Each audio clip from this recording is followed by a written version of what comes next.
In 2004, James Monsees and Adam Bowen were students at Stanford University. I guess, smokers, they were smokers. And while they were on a smoke break together, they were talking about how they were so sick of being addicted to cigarettes. You have to buy the packs, the lighter, you got to find a place to smoke. Find time to smoke. Plus then you stink all day, you smell like a smoker, your fingers start to turn kind of like this yellowish color. It sucks. So they decided to create something that would help them quit smoking. So they put their heads together to design their very own take on a vape pen. By this point, dozens of vape pens had crashed and burned in the industry.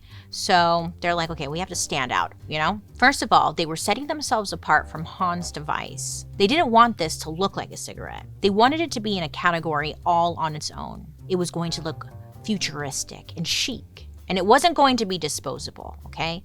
This was something they wanted people to take pride in owning. A vape pen to leave to your grandchildren.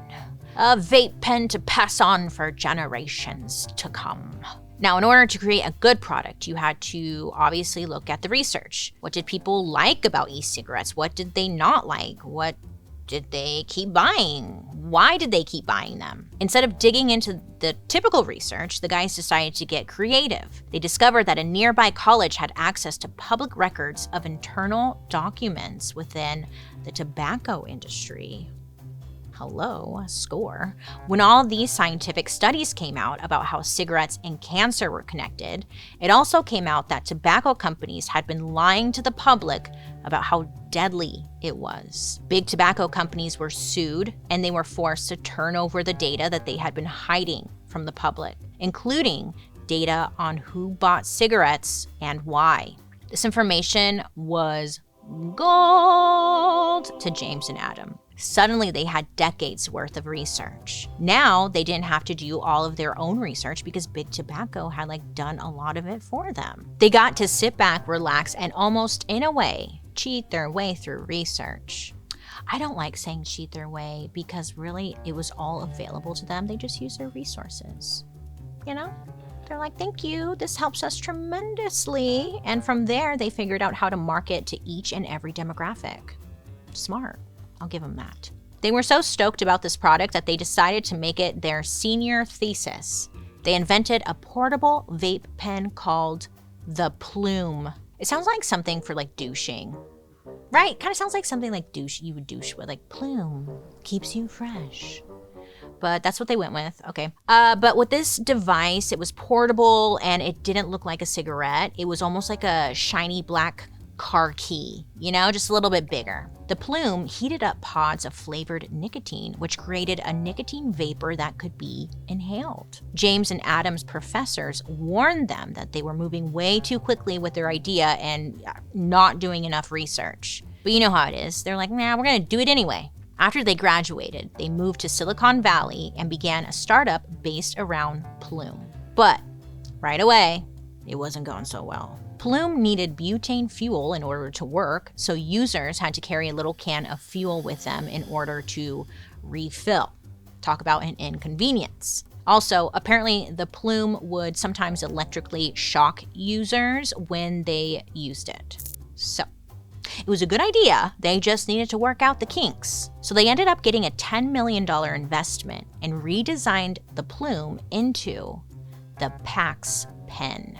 Okay, this I remember. I remember Pax pens. Now, this was the beginning, right? So things are ridiculously priced. The Pax pen was $250. So who's gonna buy that, okay? And yeah, Bob down the street can not buy cigarettes for a week, and I'm sure he would have the $250 to do that, but Bob's not gonna do that because he needs his fix now, So it wasn't really exactly for everyone.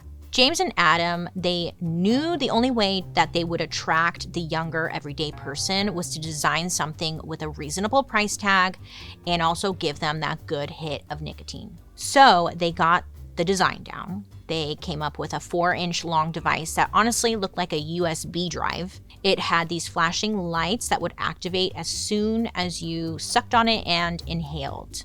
They called this creation the Juul.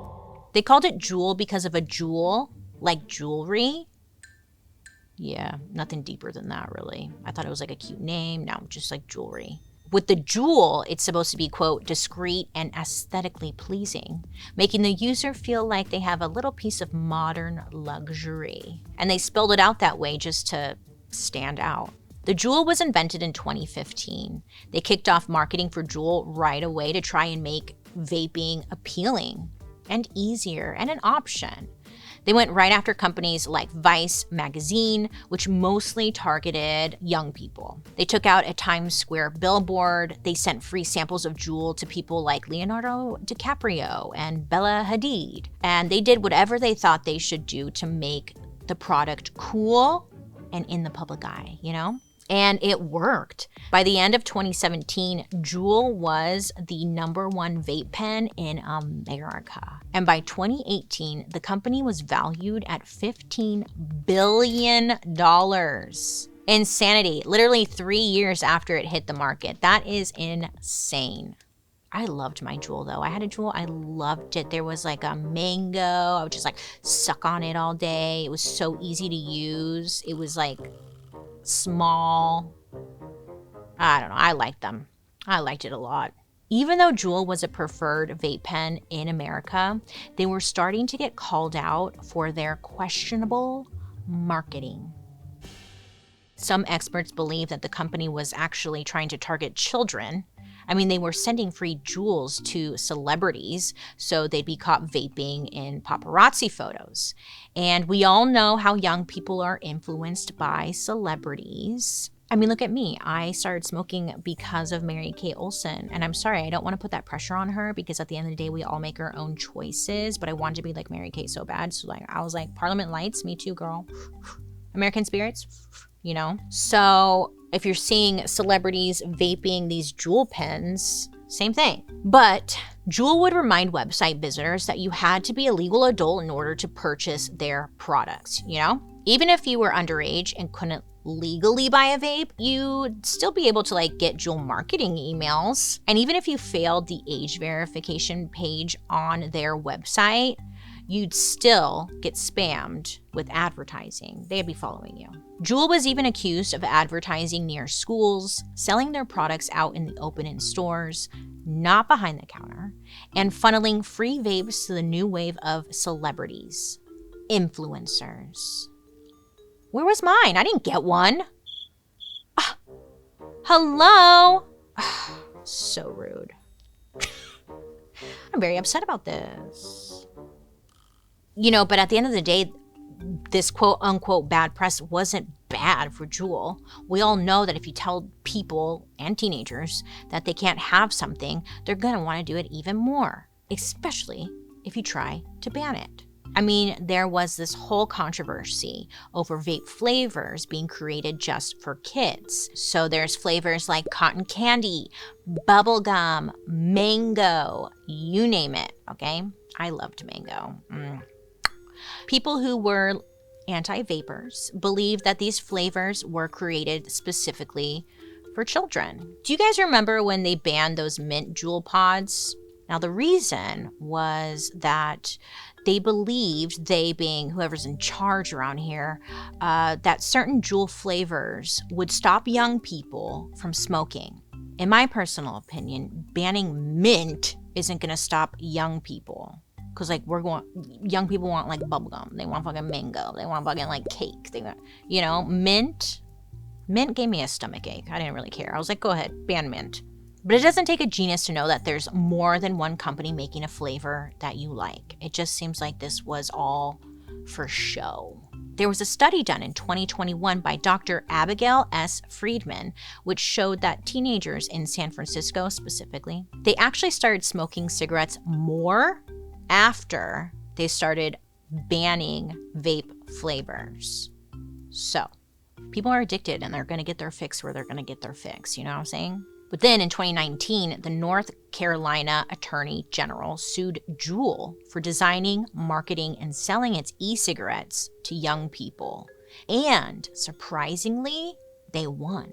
Juul was forced to pay $40 million into programs that would help prevent addiction to e-cigarettes.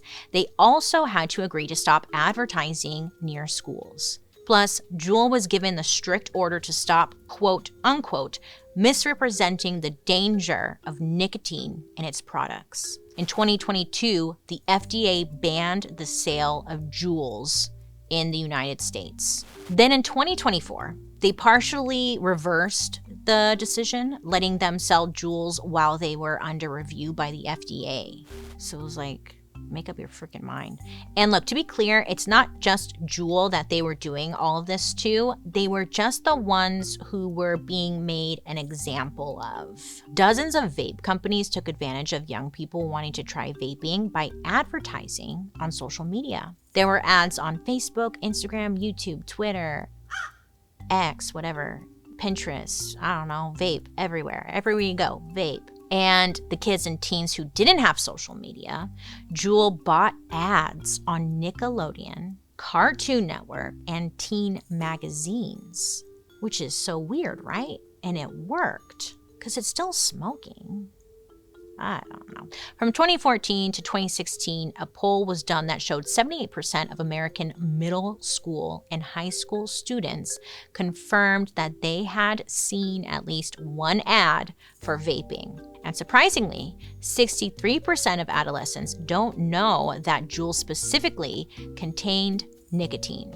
And to be honest, we don't really think of nicotine as being that serious. It's kind of like caffeine, you know?